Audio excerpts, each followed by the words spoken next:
우리가 신앙생활 하는 데 있어서 순종이라는 것은 참으로 중요합니다. 구원받는 것은 우리가 물론 믿음으로 받습니다. 그러나 하나님의 복은 우리가 순종할 때 받습니다. 그것은 성경 전체가 일관되게 말씀하는 것이고 특별히 신명기서를 보면 그런 내용의 말씀이 많이 나옵니다. 그런데 요즘 세상은 어떻습니까? 사도 바울이 말세의 특징을 말한 내용이 있는데 거기 보면 말세에는 순종이 아니라 거역하는 사람이 많은 것을 볼 수 있습니다. 순종하는 사람을 바보 취급할 정도입니다. 이런 행태는 물론 권위를 잘못 행사한 기관에도 약간의 책임이 있죠. 예를 들면 배가 침몰할 때 가만히 있으라고 방송을 해서 가만히 있었더니 결국은 죽게 되었다 하는 거죠. 그리고 또 보건당국의 권유에 따라서 백신을 접종했는데 그것 때문에 사망했다는 것입니다. 그래서 요즘 사람들은 당국의 지침에 무조건 순종하지는 않고 선택적으로 하는 것 같습니다. 인간은 부족하기 때문에 실수할 수 있습니다. 또 미래를 정확히 예측할 수 없기 때문에 과오도 있고 부작용도 있을 수 있습니다. 그래서 당국은 또 자기 나름대로 잘 해보려고 하지만 그러나 그 지도를 받는 사람들은 당국의 지침에 선택적으로 따르는 것이 어느 정도 이해는 됩니다. 그러나 당국의 지침이 아니라 그것이 하나님의 말씀이라면 우리의 태도는 달라져야 합니다. 하나님의 말씀은 1.1획도 오류가 없는 말씀입니다. 천지는 변해도 획 하나 변치 않는 진리의 말씀입니다. 오늘날 많은 사람들은 구약시대 사사기 시대처럼 각기 자기 소견에 옳은 대로 행하고 있습니다. 왕이신 하나님의 말씀을 따르지 않습니다. 그 말씀에 귀를 기울이지 않습니다. 그러나 하나님은 순종을 귀하게 보시고 순종하는 자에게 복을 주십니다. 사무엘을 통해서 말씀하시기를 순종이 제사보다 낫고 듣는 것이 수양의 기름보다 낫다는 말씀을 하셨습니다. 그래서 이 시간에는 순종의 기쁨과 순종하는 자에게 주시는 복에 대해서 말씀드리려고 합니다. 자기의 지식이나 경험을 내려놓고 하나님의 말씀에 순종해서 큰 복을 받고 은혜를 체험한 사람들의 이야기를 하려고 합니다. 그래서 우리도 기쁨으로 순종하며 하나님의 복을 받고 은혜를 체험하게 되기를 바랍니다. 자, 그렇다면 성경에 나오는 순종의 실제 예를 살펴보면서 함께 은혜를 받겠습니다. 첫째, 나아만입니다. 여기서는 열왕기하 5장에 그 내용이 나오는데 나아만은 아람 왕의 군대 장관입니다. 하나님께서 그를 사용하여 아람을 구원하신 적이 있기 때문에 그는 임금의 총애를 받고 백성들의 존경을 받았습니다. 그런데 그에게는 남모르는 고민이 있었습니다. 그는 한센 병자였습니다. 겉으로 보면 건장한 남성이고 전장에서 용명을 등진 장수입니다. 부귀도 있고 영화도 있습니다. 그런데 그 화려한 옷자락 속에 썩어 문드러져가는 육신이 있었습니다. 이스라엘에서 포로로 잡혀온 어린 소녀가 그 여주인에게 엘리사 선지자 이야기를 했습니다. 그 말이 나아만의 귀에도 들어가고 마침내 아람 왕의 귀에도 들어가게 되었습니다. 나아만을 아끼는 아람 왕은 나아만의 손에 왕의 친서를 들려 이스라엘 왕에게로 보냅니다. 그의 나병을 고쳐달라는 친서를 받고 이스라엘 왕은 당황하며 옷을 찢습니다. 그 소문을 엘리사가 듣고 나아만을 자기에게로 보내라고 합니다. 나아만이 선물과 함께 수행원들을 거느리고 엘리사가 있는 곳으로 왔습니다. 엘리사는 사환을 시켜서 말했습니다. 요단강에 가서 내 몸을 7번 씻으라. 내 살이 여전하여 깨끗하리라. 그 말을 듣고 나아만은 분노했습니다. 그래도 내가 일국의 군대 장관인데 그것도 자기 입장에서는 동등한 나라가 아니고 이스라엘은 조그만 나라고 아람은 중국 같은 대국인데 일국의 군대 장관이 그것도 왕의 친서 들고 이렇게 찾아왔는데 시골에 사는 선지자가 나와보지도 않고 우리 표현으로 콧배기도 보이지 않고 종을 시켜 전달한다고. 그래서 엘리사의 행동이 영 마음에 들지 않았습니다. 그래서 화를 내며 씩씩거리며 돌아가려고 했습니다. 요단강에 가서 몸을 씻으라고? 우리나라에 가면은 더 크고 아름다운 강이 많아. 그러면 여기서 씻는 것보다 거기서 씻으면 더 잘 낫겠네? 이러면서 홧김에 말하면서 씩씩거리며 가려고 했습니다. 그의 말과 그런 행동은 선지자를 통해서 들려주신 하나님의 말씀을 정면으로 거부하는 것이었습니다. 하나님은 요단강에 들어가서 씻으라 그랬는데 자기는 요단강에 들어가서 몸을 씻으면 낫는다고? 그런 허무맹랑한 말이 어디 있어? 그래서 나을 것 같으면 아람 나라에 있는 큰 강에서 씻으면 훨씬 더 잘 낫겠네. 조롱까지 한 겁니다. 그런데 그 수행원 중에 지혜로운 사람이 있었습니다. 그래서 나만에게 이렇게 충언을 했습니다. 성경에 간단하게 나와 있지만 이해하기 쉽게 좀 붙여서 말하면 지금은 그런 배부른 소리 하고 있을 때가 아닙니다. 당신의 병이 낫는다면 무슨 일인들 못하겠습니까? 강에 내려가서 몸을 씻는 것이 그렇게 어려운 일입니까?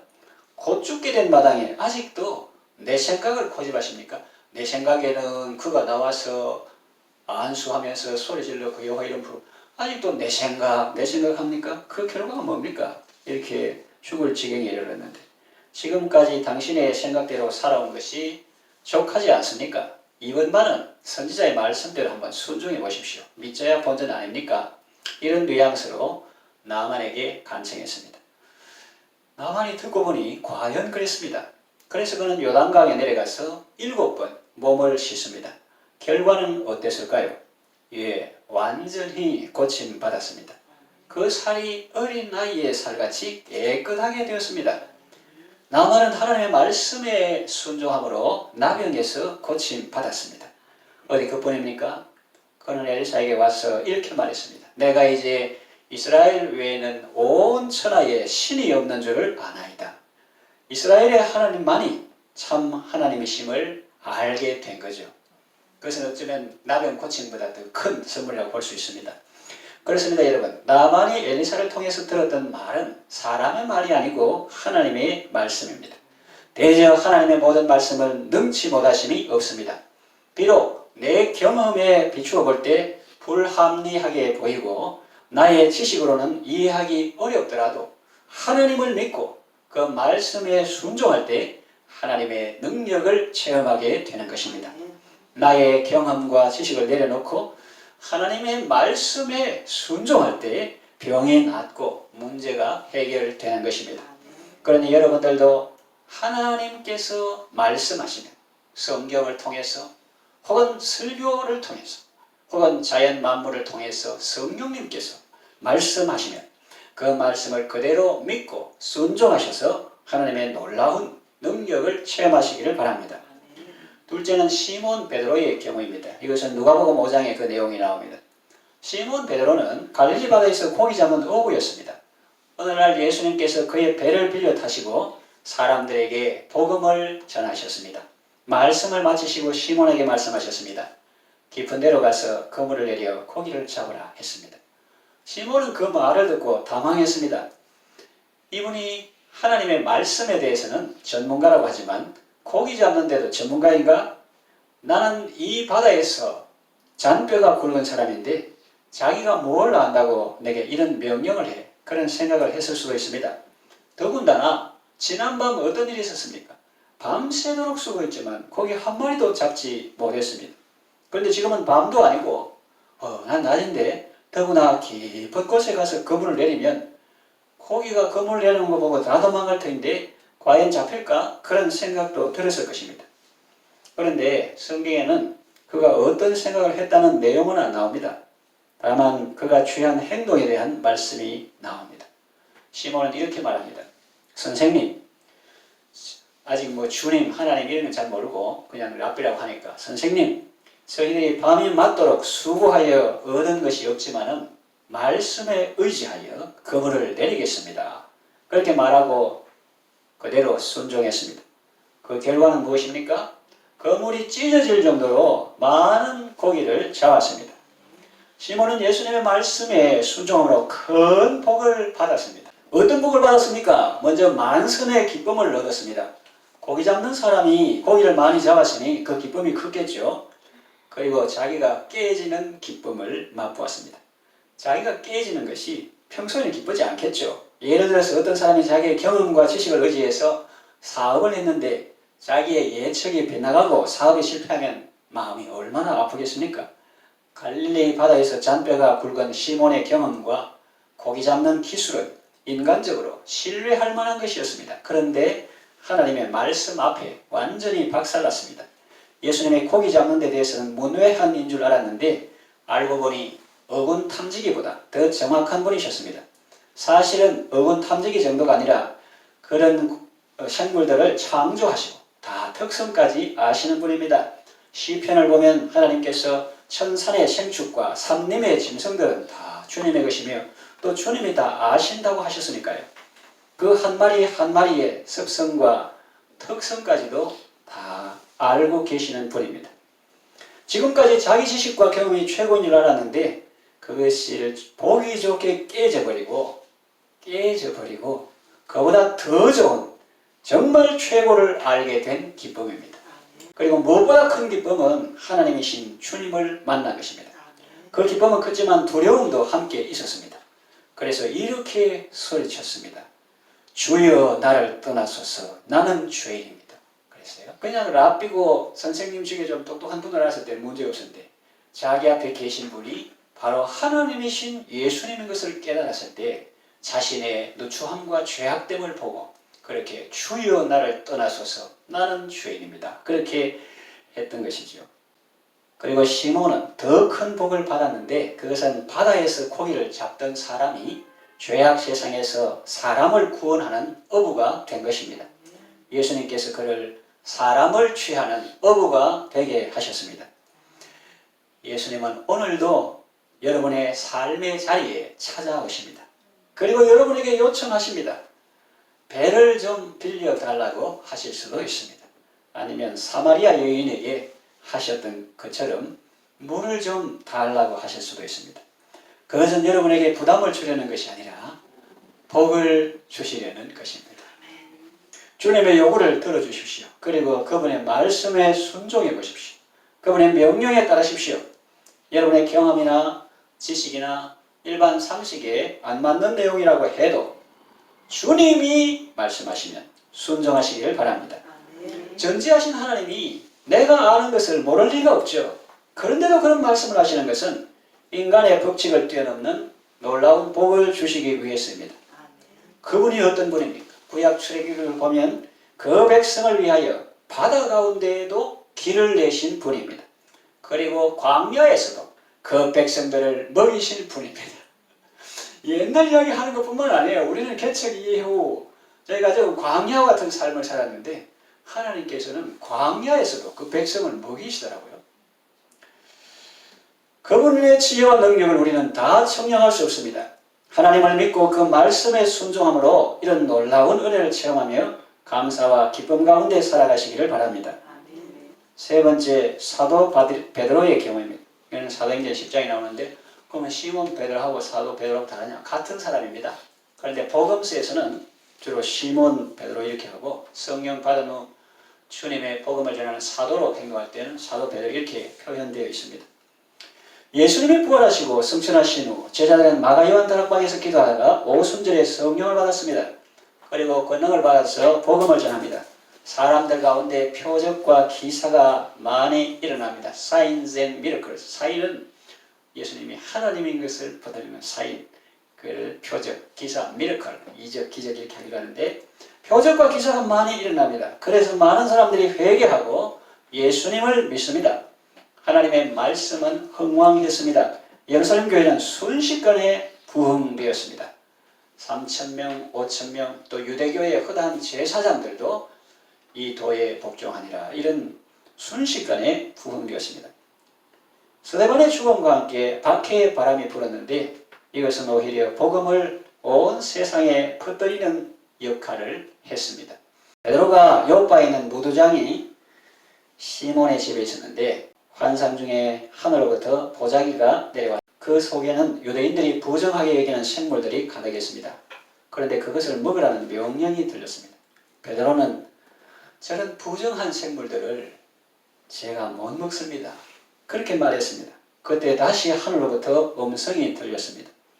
내가 깨끗하게 한 것을 네가 속되다고 하지 말라. 그런 일이 3번이나 있었습니다. 보자기가 내려오고 보니까 벌레들 부정한 거 유대인들이 율법에 부정하게 하는 그런 것들이 가득한데 하늘에서 일어나서 뭐라 하는데 어릴 때부터 그 유대인으로 습관으로 전통으로 율법에 부정하라는 거 이걸 부정해서 제가 먹을 수 없습니다. 하나님께서 내가 깨끗하게 한 것을 네가 부정하다 하지 말아라. 속되다 하지 말아라. 그런 일이 3번 있었어요. 그런데 그 기도 중에 환상 끝나자마자 문 두드리는 소리가 바깥에 들리는 겁니다. 내가 보니 백부장 고넬료가 보낸 사람이었어요. 그 사람은 얼마나 기도하고 구제하는 삶을 살았든지 그 기도와 구제가 하나님께 상달돼가지고 이제 하나님께서 그 사람 집에 복을 주려고 지금 사도 베드로를 초청해서 말씀을 들으려고 문을 두드린 거예요. 그래서 영접해 보니 자기 집에 고넬료가 자기 집에 사람들이 복음을 들으려고 다 모여 있으니 어서 와서 복음을 들려 달라는 것입니다. 환상을 보지 않았다면 베드로는 거의 본능적으로 거절했어요. 그런데 환상을 보았고 또 주께서 가라고 명하시니 그는 그들을 따라 고넬료의 집으로 갔습니다. 이것은 정말 대단한 사건입니다. 당시 유대인들이 이해하기 어려운 사건입니다. 그들은 예수를 믿는 사람들이면서도 믿는 유대인 가운데서도 베드로의 행동을 못마땅하게 했습니다. 어떻게 그럴 수가 있나? 그런데 베드로는 그들에게 성내지 않았습니다.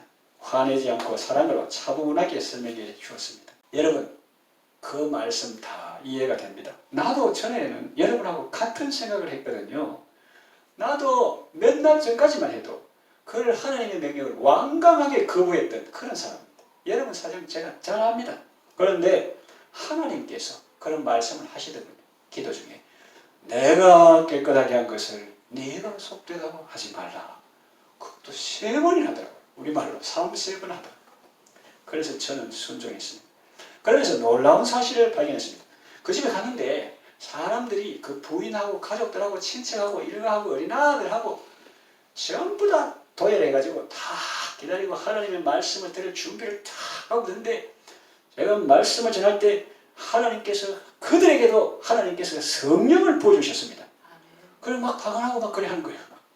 그 말을 듣고 그를 힐난하던 사람들이 말했습니다. 그러면 하나님은 이방인들에게도 구원 얻는 믿음을 주셨구나. 그렇게 입이 쏙 들어가고 아마도 하나님을 찬양했다는 그런 내용이 나옵니다. 자, 그러면 이 사도 베드로가 주님 말씀에 순종함으로 얻은 복은 무엇입니까? 이방인 구원이라는 하나님의 큰 구속사의 흐름에 전면에서 쓰임받은 것입니다. 그 물꼬를 튼 것과 같습니다. 쟤네는 바다 파도가 예를 들어서 쫙 부딪히고 하는데 쫙 파도가 밀물이 오는데 그 유대인의 벽 그걸 넘지 못했어요. 유대인의 벽을 넘지 못했대.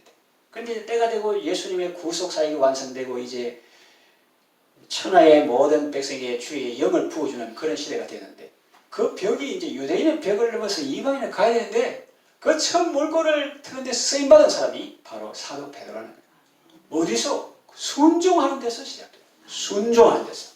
그렇게 쓰임받았고 그리고 무엇보다 자기의 편견과 고집이 끼어지고 이방인까지 사랑하시고 구원하시는 하나님의 큰 사랑을 현장에서 직접 보고 느끼고 체험한 것입니다. 여러분들도 성령님의 인도하심을 따라서 많은 영혼을 살리고 구원하는 데 잘 쓰임받으시기 바랍니다. 말씀을 정리 요약하면 사람을 살리고 구원하는 일은 물론 주님이 하십니다. 크고 놀라운 일은 주님이 하시죠. 주님이 병을 낫게 하시고 주님이 문제가 해결되게 하시고 주님이 고기가 많이 잡히게 하시고 주님이 사업이 성공하게 하시고 여러 가지 표적과 기사를 통해서 사람들을 생명의 길로 인도하시는 분은 주님이십니다. 우리가 하는 일은 그 주님을 믿고 그 말씀에 순종하는 것입니다.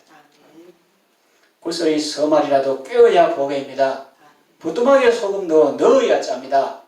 아무리 좋은 하나님의 말씀이라도 내가 순종해야 내게 복이 됩니다. 그럼 여러분 하나님의 말씀인 성경을 많이 읽으십시오. 성령님은 말씀과 함께 역사하시며 말씀을 통해서 역사하십니다. 의지하고 순종하는 길은 예수 안에 즐겁고 복된 길입니다. 위대하신 하나님과 함께하는 인간은 위대한 발걸음을 시작하는 것입니다. 그 발걸음은 하나님의 축복을 향한 첫걸음이 되는 것입니다. 하나님의 말씀에 순종함으로 이전에 체험하지 못했던 새롭고 놀라운 일들을 체험하시고 순종하는 자에게 주시는 복과 은혜 가운데서 감사하고 기뻐하는 삶을 살아가시기를 바랍니다.